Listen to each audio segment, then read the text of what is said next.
우리의 신앙의 선배들은 평생 신앙 생활을 하면서 경험한 것이 많이 있는데, 그들은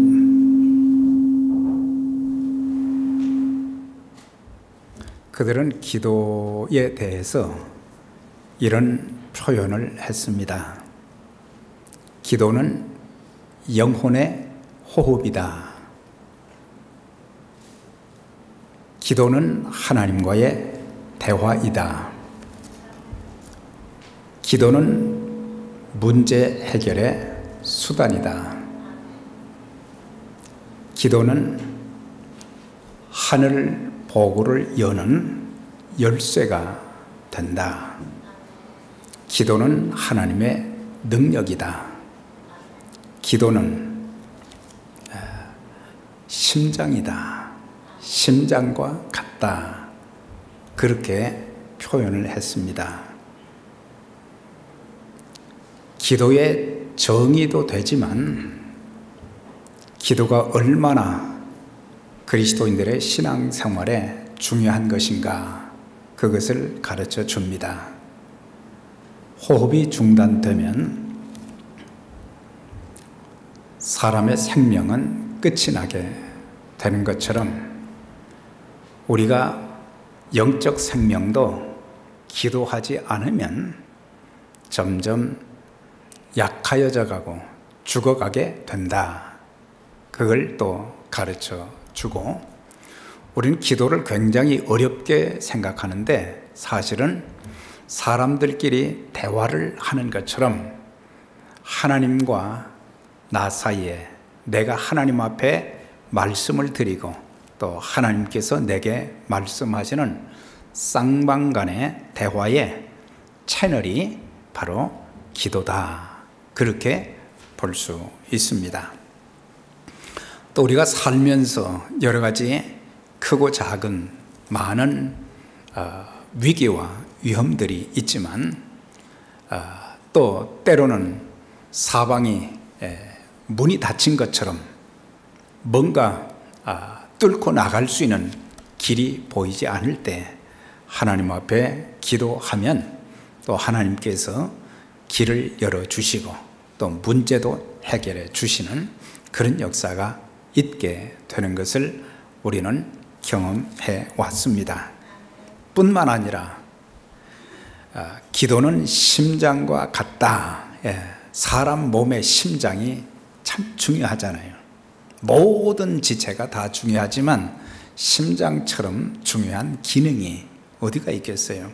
그래서 심장의 박동이 멎게 되면 죽는 것처럼 우리가 기도하지 않으면 영적으로 죽게 된다. 심장처럼 우리 신앙생활에 말씀도 중요하고 교제도 중요하고 봉사도 중요하고, 그렇지만 기도는 하나님과 나 사이에 있어서 가장 우선적으로 우리가 가져야 될 그런 관계를 가르쳐 주고 있습니다. 저도 개인적으로 이제 인생을 살아오면서 또 목회를 하면서 외롭고 답답하고 고통스러운 그런 환경을 만났을 때에 참 어느 누구를 만나서 내 마음의 속에 있는 것을 얘기는 좀 해주면 속이 시원하겠는데 아무에게도 말하기가 참 힘든 그런 경험을 참 많이 했어요. 그때마다 이제 강단에 엎드려서 개인적으로 하나님과 교통하는 가운데 하나님이 어떤 분이신가? 하나님은 전지전능하시고 또한 무소부재하시다. 어디에나 계시고 또한 하나님은 사랑과 또한 자비의 하나님이시다. 나를 변함없이 사랑해 주시고 또한 친절을 베풀어 주시고 또한 아무도 나를 불쌍히 여겨주지 않을 때에 하나님께서 나를 불쌍히 여겨주시고, 사람들은 나에 대해서 참아주지 못할 때가 많은데 하나님은 오래도록 끝까지 나에 대해서 참아주시고 또 다시 일어설 수 있도록 만들어 주신 하나님.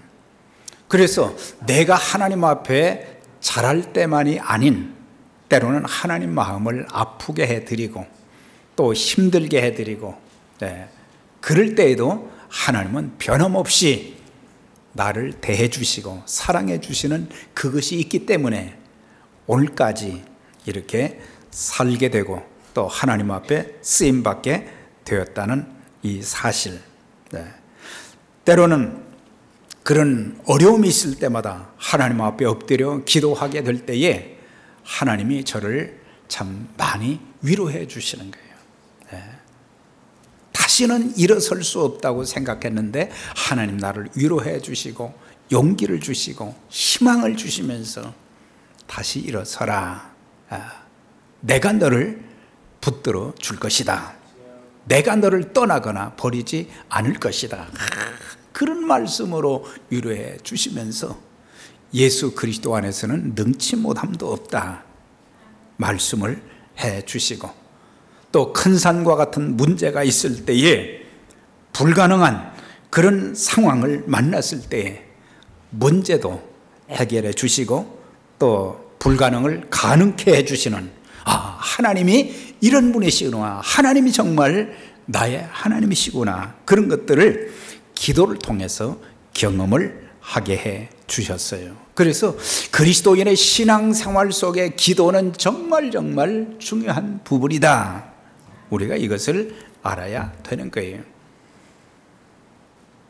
그래서 사사시대의 마지막 사사요 선지자였던 사무엘은 그 백성들에게 기도에 대해서 이런 표현을 했어요. 나는 너희를 위하여 기도하기를 쉬는지를 여호와 앞에 결단코 범치 않겠다.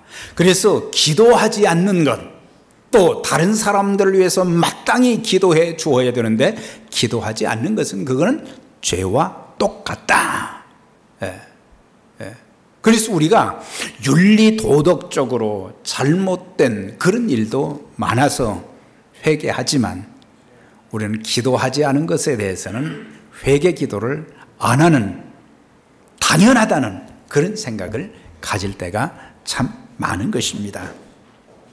그래서 그는 평생 백성들을 인도하면서 또 나라의 위기를 만났을 때 언제든지 그는 하나님 앞에 기도했던 것을 우리가 사무엘상을 통해서 자세히 알 수가 있어요. 예레미야 29장 또 33장에 보면은 하나님께서 그 시대의 백성들에게 그 시대를 살던 백성들, 구약시대의 그 백성들이 참 국가적으로, 사회적으로 또 개인적으로 윤리도덕적으로 타락하고 또한 위기가 많은 그때에 하나님이 친히 말씀하셨어요. 너희가 내게 부르짖으며 내게 와서 기도하면 내가 너희 기도를 들을 것이요. 내게 와서 기도하라 그랬어요. 지금 내 삶의 상황이 좋으냐 나쁘냐, 또 문제를 해결할 수 없는 불가능한 그런 상황이 내게 닥쳤다고 할지라도 내게는 문제지만 하나님 앞에는 그런 일들이 문제가 안 되기 때문에 너는 내게 와서 내게 기도하면 내가 너희 기도를 들을 것이고, 너는 내게 부르짖으라 내가 내게 응답하겠고 내가 알지 못하는 크고 비밀한 것을 보여줄 것이다. 그래서 우리들이 생각할 수 없는 또 상상할 수 없는 그런 놀라운 일들을 하나님은 기도하는 사람들에게 나타내 주시겠다 말씀을 하신 거예요. 그래서 우리의 문제는 하나님이 능력이 없으셔서 문제를 해결해 주시지 못하는 것이 아니고 우리가 기도하지 않기 때문에 하나님의 기적들, 하나님의 역사들이 내게 일어나지 않는다는 것을 우리는 알아야 되는 것입니다. 우리가 마가복음 9장에 있는 말씀 보면은 예수님께서 변화산상에서 이제 세 제자와 베드로, 야고보, 요한과 더불어 거기에서 기도하시고 산 아래로 내려오셨어요. 그런데 거기에 보니까 나머지 9 제자들과 사람들이 많이 운집해 있었어요. 그래서 너희가 무슨 일이냐 그랬더니 그 아이의 아버지, 병든 아이의 아버지가 와서 내 아들이 간질병이 들고 귀신이 들었는데 당신의 제자들에게 좀 고쳐달라고 했는데 능히 하지 못하더이다. 할 수만 있다면 우리 아들을 고쳐주세요. 그때 주님께서 할 수 있거든, 무슨 말이냐, 믿는 자에게 능치 못함이 없다고 말씀하시면서 귀신을 쫓아내주고 그 병든 아이를 완전하게 고쳐주셨어요. 나중에 제자들이 너무너무 창피한 거죠. 그래서 집에 들어가서 예수님께 물었어요. 예수님께서는 한 번에 고치셨는데 왜 우리는 그렇게 못했습니까? 그때 주님께서 하신 말씀이 기도 외에는 이런 유가 나갈 수 없다. 기도하지 않고 그들은 뭔가를 하려고 했다는 거예요.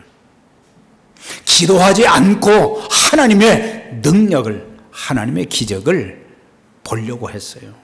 우리가 이 아이들을 고쳤다. 기도 없이 자기들이 무엇인가를 할 수 있다고 생각을 했던 착각. 우리가 주의 일도 마찬가지입니다. 우리가 하나님의 일이 참 해야 될 일이 교회 안에 너무 많습니다. 그런데 종종 우리는 직책만 가지고 맡은 일만 열심히 하려고 할 때가 많아요. 그런데 기도 없이 하면 성령의 능력도 체험하지 못하고 하나님이 우리에게 주시는 기쁨도 체험하지 못할 뿐만 아니라 좀 열심히 했다가 그냥 갑자기 어느 날 너무 힘들어서 나 못하겠다. 찬양대 하시는 분들도 기도를 많이 하고 찬양대 하셔야 됩니다. 기도하지 않고 찬양대, 각 기관의 기관장들이나 또 목장의 모든 일을 담당하신 분들이나 교회에 여러 직책을 가지신 분들은 정말 기도하면서 하나님, 나를 통해서 하나님이 뜻하신 바가 이루어질 수 있도록 하나님 도와주세요. 하나님의 교회에 하나님이 살아계신 것이 나타나져야 되는데 1년이 가고 2년이 가도 아무것도 나타나지 않는다는 것은 그만큼 우리에게 기도가 약했다는 것, 기도가 부족했다는 것을 여실히 보여주는 것입니다. 여러분, 개인적으로도 가정적으로도 자녀들의 모든 삶의 문제도 어려움들이 숱하게 많잖아요. 하나님 앞에 기도하면 하나님이 길을 열어주십니다. 하나님이 역사해 주시는 거예요. 그런데 우리는 기도는 많이 하지만 하는 것 같지만은 그러나 하나님이 기뻐 받으시는 그런 기도가 없는 것이 오늘 본문에 있는 말씀과 또 같은 것입니다. 그래서 주님께서 오늘 본문 말씀을 통해서 기도에 대한 말씀을 계속해서 하시는 것을 보게 돼요. 그러면서 9절부터는 뭐라고 하셨어요? 너희는 이렇게 기도하라. 주님 가르친 기도는 이렇게 하는 것이야. 무엇을 위해서 기도해야 될 것인가? 어떻게 기도해야 될 것인가? 그런 것들을 자세하게 말씀을 해 주는데 앞부분에서는 바리새인과 서기관들, 종교 지도자들의 기도 생활을 지적을 하시면서 바른 기도에 대해서 교훈해 주신 것을 보게 됩니다. 외식하는 기도를 중단하라, 그것입니다. 바리새인들과 서기관들, 종교 지도자들이 있잖아요. 이들은 성경을 또 연구해서 또 사람들에게 하나님 말씀을 가르치는 사람들이잖아요.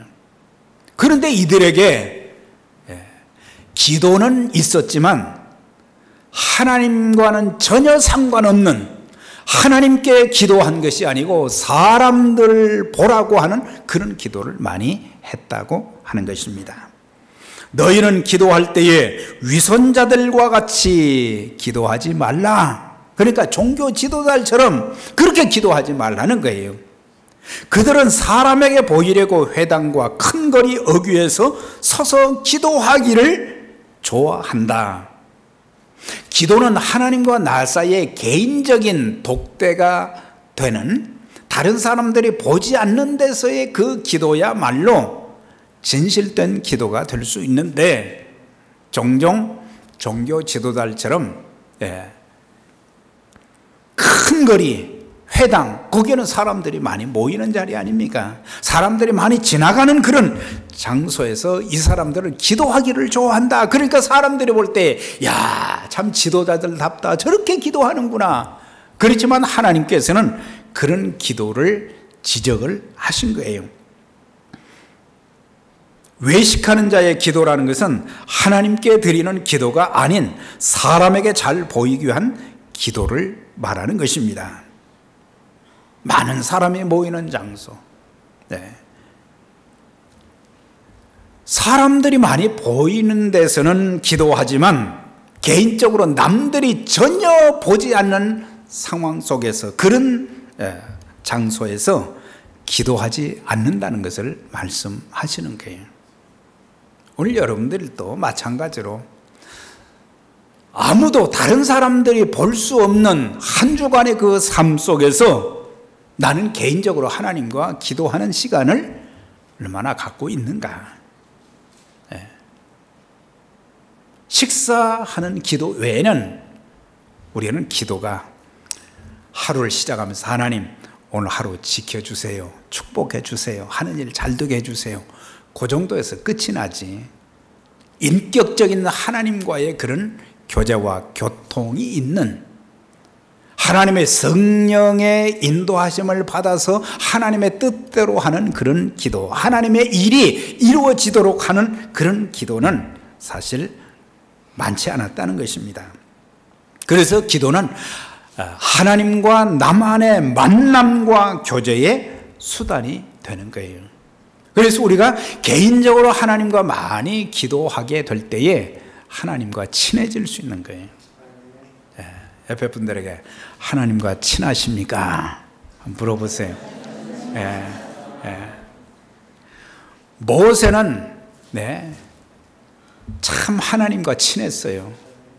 그래서 하나님께서 그에게 말씀하실 때는 친구에게 이야기함과 같이 자주 말씀하시고, 또 광야 생활, 그 많은 백성들을 어떻게 이끌어 갈 수 있는지 그런 것들을 세세하게 말씀해 주시고,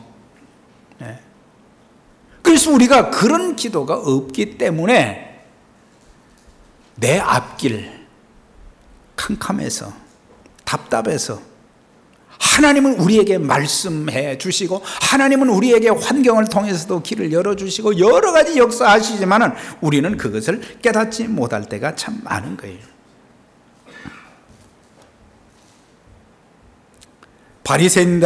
바리새인과 서기관들도 처음에는 신앙생활이 굉장히 순수했어요. 그런데 시간이 흐르면서, 세월이 흐르면서 그들은 하나님과의 관계에서 모든 일들이 이루어지는 말씀과 기도와 섬김의 그런 삶이 아니라 하나님보다는 사람들에게 보이려고 하는, 사람들에게만 인정받으려고 하는 그런 모습의 신앙으로 흐르다 보니까 주님께서 그들을 향해서 외식하는 서기관과 바리새인이여 책망을 하셨잖아요. 화 있을진저 외식하는 서기관과 바리새인이여. 그래서 우리는 내가 기도하는 자인 것을 보여주려고, 내가 이렇게 경건하게 신앙생활하는 자임을 알려주려고 사람들이 많이 모이는 데서 하는 그런 기도는 정말 조심해야 된다라고 하는 거예요. 누가복음 18장에 보면 두 사람이 성전에 와서 기도를 합니다. 한 사람은 바리새인이고 다른 한 사람은 세리라, 아주 이스라엘 사람들이 싫어하는 세금 거두는 사람들이죠. 그런데 바리새인이 뭐라고 기도를 했느냐?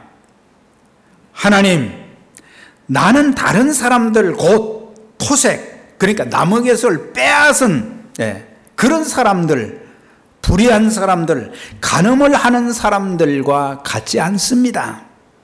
저는 이 옆에 있는 세리와도 같지 아니함을 하나님께 감사를 드립니다. 그리고 하나님, 저는 말이죠, 일주일에 2번씩 금식을 합니다.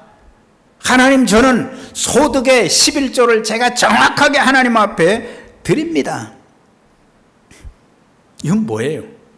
하나님 앞에 자기 자랑하는 그런 기도였어요. 그런데 세리는 뭐라고 기도했느냐? 하나님 아버지, 사실 유대인들은 이 신약시대, 구약시대도 그랬지만 우리처럼 눈을 감고 고개를 숙이고 그런 기도가 아니었어요. 하늘을 우러러보고 두 손을 들고 그렇게 서서 기도를 많이 했어요. 물론 구약시대 때 무릎 꿇고 기도한 게 엘리야라든지 또 다니엘도 있지만은 그게 전통이 된 거예요.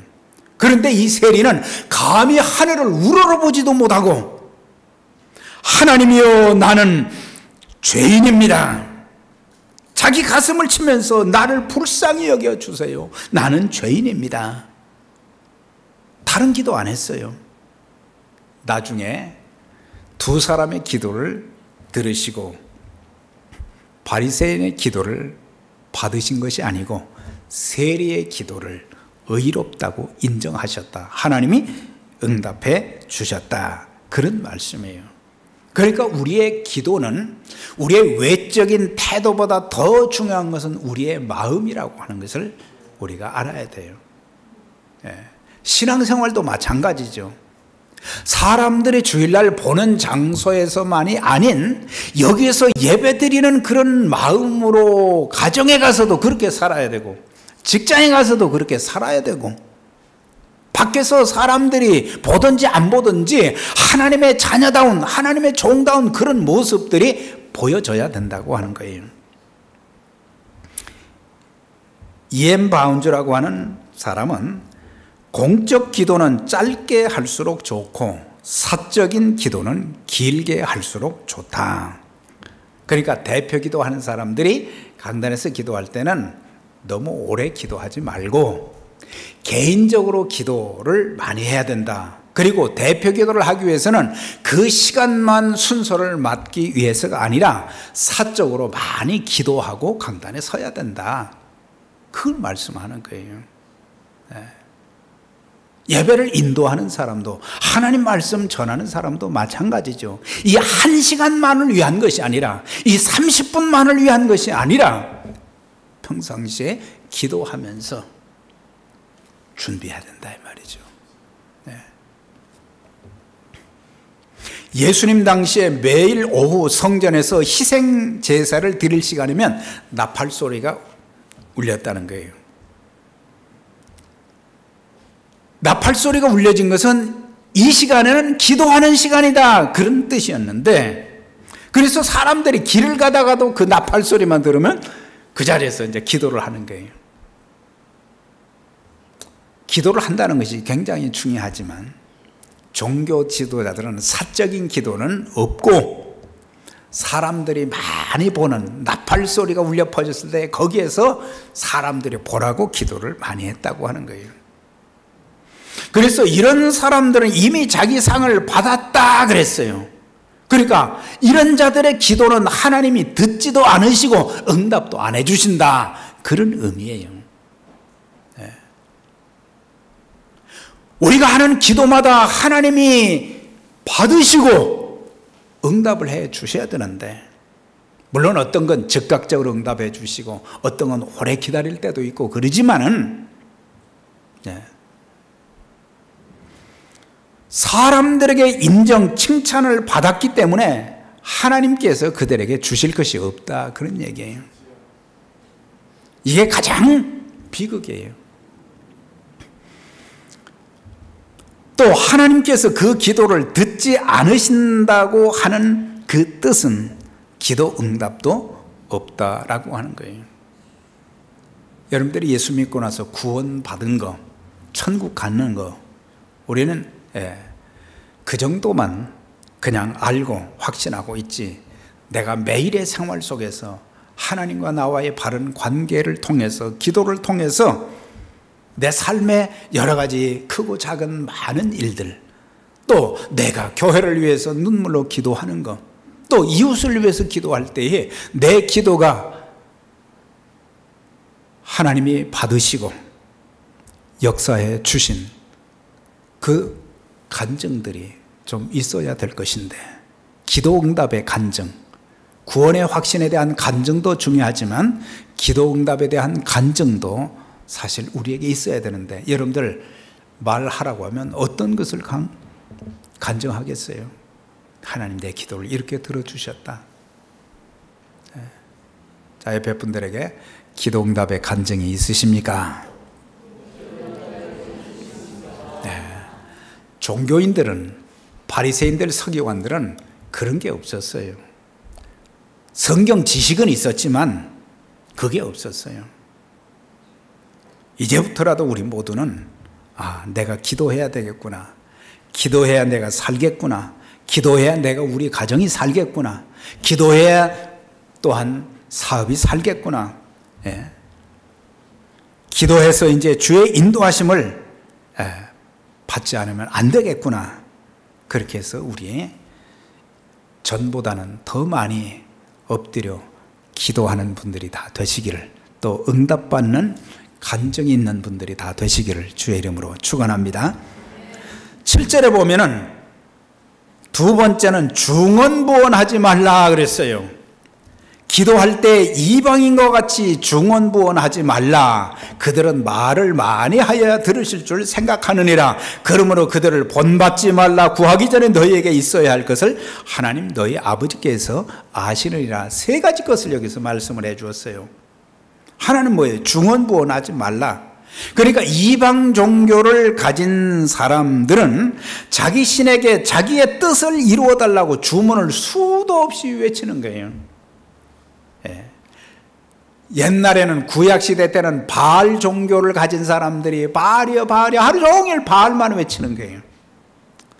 불교인들이 외치는 게 있지요. 반복하는 게 있지요. 그건 제가 얘기하지 않겠어요. 그것만 반복하는 거예요. 주문 외우듯이. 그러니까는 같은 말을 수없이 반복하며 마음에도 없는 기도, 간절함이 없는 기도, 생명력이 없는 기도, 주문을 외우듯 하는 기도, 말을 많이 하는 기도를 반복하지 말라. 그걸 말씀해 주고 있어요. 그러면 긴 기도가 필요 없다는 그런 말은 또 아닙니다. 예수님께서도 잠깐도 기도하셨지만 어떤 때는 중요한 문제를 놓고는 오래 기도하셨어요. 12명의 제자를 선택할 때에 12제자 선택을 위해서 주님은 밤새도록 철학 기도하셨다 그랬거든요. 제자를 선택하는 것이 너무 중요한 일이니까 밤이 맞도록 기도하셨다 그랬어요. 십자가를 지시는 것이 얼마나 중요한 문제입니까? 온 인류의 죄를 대신해서 십자가에 달려 죽으시는 그 일을 위해서 자신이 십자가에 달려야 되는데, 감람산의 겟세마네 동산에서 밤이 맞도록 새벽 2명까지 기도하셨던 것을 볼 수가 있어요. 우리의 기도, 무조건 오래 많이 기도했다고 해서 되는 것은 아닙니다만, 중요한 것은 하나님의 마음을 가지고 간절하게 하는 그런 기도. 그래서 우리는 말만 많이 하는 기도, 성경 지식을 자랑하는 그런 기도는 해서는 안 된다. 그러면서 본받지 말라 그랬어요. 본받지 말라. 누구를 본받지 말라고요? 참 이거 비극 아닙니까? 바리새인들, 서기관들 그런 사람들의 기도는 절대 본받지 말아라 이거예요. 그들의 신앙도, 그들의 삶도, 그들의 종교적인 행위도 절대로 본받지 말아라 이거예요. 이거 비극 아닙니까? 오늘날 지도자들의 비극이 뭡니까? 네, 저런 사람들을 본받으면 안 된다는 거잖아요. 네, 사람들이 저한테 그렇게 얘기를 한다고 하면, 사람들이 교회에 중요한 직책을 맡은 분들에 저런 사람들 닮지 말아라. 이거 비극 아닙니까? 신앙의 선배들로부터는 본받을 것이 있어야 돼요. 내가 신앙생활을 좀 오래 했고 중요한 직책을 받은 자들이면 초신자들이 본받을 게 있어야 돼요. 네. 우리가 신앙생활의 연조, 저는 신앙생활을 한 54년을 했어요. 오래 했잖아요. 이거 자랑하면 안 되는데 또 자랑했네. 연조 자랑하는 것은 참 부끄러운 일이에요. 내가 그 연조만큼 내 신앙이 그만큼 성숙하고 그리스도를 닮은 사람들이 본받고 싶은 그런 모습이 됐냐 이 말이죠.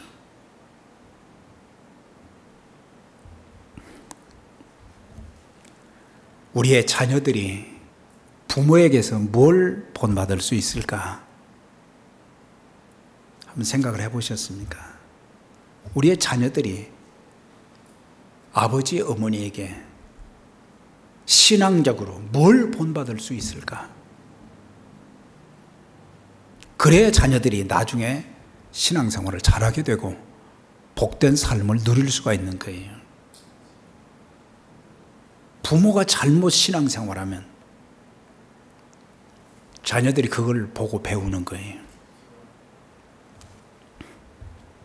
하나님은 구하기 전에 내게 있어야 할 것을 다 아신다 그랬어요. 이 말씀을 오해하면 안 됩니다.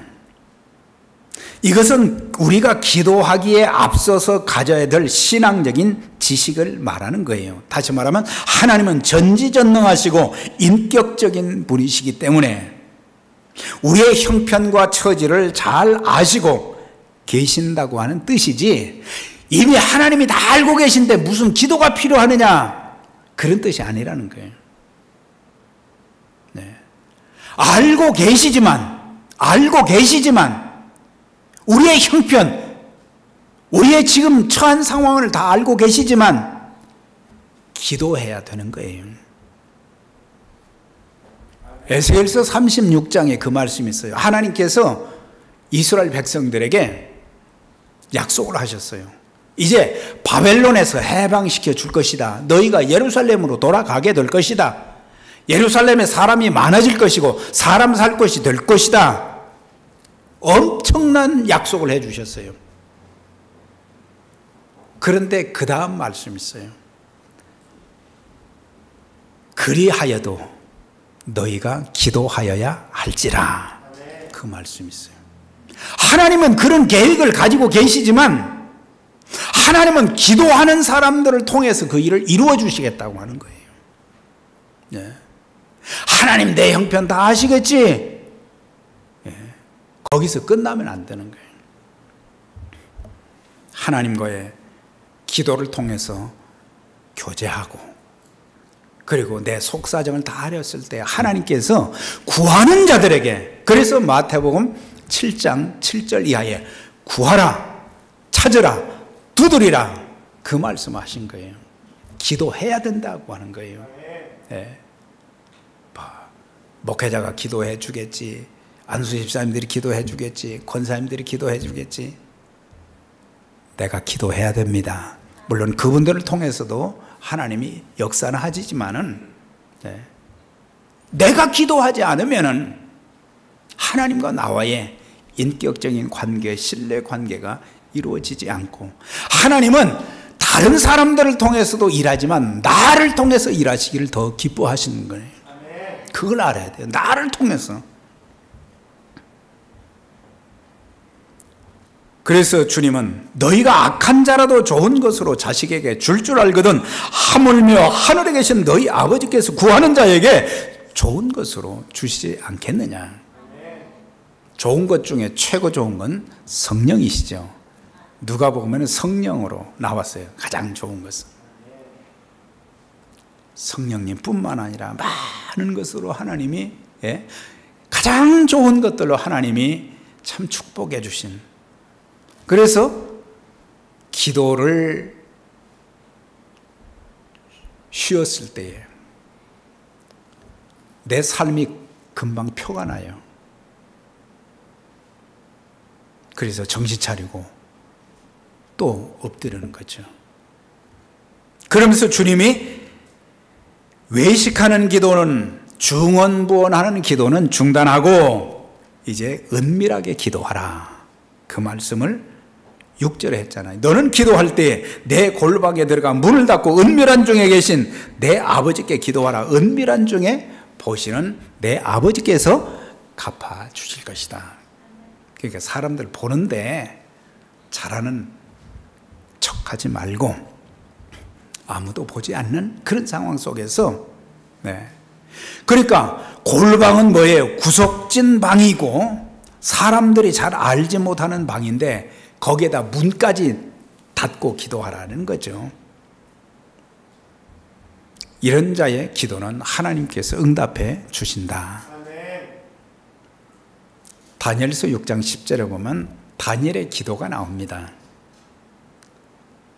다니엘이 행정가로서 바벨론과 메데 바사에 나라가 바뀌는데도 총리를 했고 또 그 시대의 백성들에게 하나님 말씀도 전했지만 장차 그리스도의 오심과 이 세상의 종말까지도 예언하는 것을 보게 돼요. 하나님이 그에게 말씀을 주셨거든요. 그가 어떻게 해서 그런 사람이 될 수 있었을까? 그건 기도에 있다 볼 수 있어요. 그는 하루에 3번씩 유대인들의 기도 생활의 특징 중에 하나는 하루에 3번씩 기도하는 거였는데 그는 관청에서 기도한 것이 아니라 자기 집에 돌아가서, 자기 집이 가까웠던 모양이죠. 자기 집에 가서 아무도 보지 않는 데서 하루에 3번씩 예루살렘을 향해서 창문을 열어놓고 하나님 앞에 기도했다. 자기가 기도하는 것이 이제 발각되면은 사자굴에 들어가 사자밥이 될 수밖에 없는데, 그런데도 기도는 자기 목숨보다 더 중하게 여겼던 다니엘을 보게 돼요. 그래서 하나님께서 사자들이 입을 꽉 봉해 주셨다 그러거든. 나중에 사자굴에서 나와서 왕이 말이죠, 백성들에게 살아계신 하나님을 막 증거하는 그런 모습들을 보잖아요. 사랑하는 여러분, 우리의 기도를 다시 한번 이렇게 점검하면서 혹시라도 외식하는 그런 기도, 중언부언하는 그런 기도는 있지 않은가? 이런 기도는 하나님이 듣지도 않으시고 응답도 안 해주신다. 은밀한 중에 계신 하나님과 나만이 알고 있는 그런 교통의 시간, 기도의 시간을 통해서 기도하는 사람들은 하나님과 친밀해지고 또 그 기도도 응답해 주신다. 그래서 잘못된 지도자들의 기도 생활을 본받지 말고 너희는 이제 이렇게 기도하라. 그것을 이제 9절부터 말씀하시는 거예요. 여러분들의 기도가 갈수록 깊어지고 또 하나님과 친밀해지고 또 하나님께 기도한 것마다 응답되어지고 살아계신 하나님, 그런 하나님을 증거하면서 복음의 증인으로 귀하게 쓰임받는 믿음의 가족들, 주의 몸된 교회가 되시기를 주의 이름으로 축원합니다.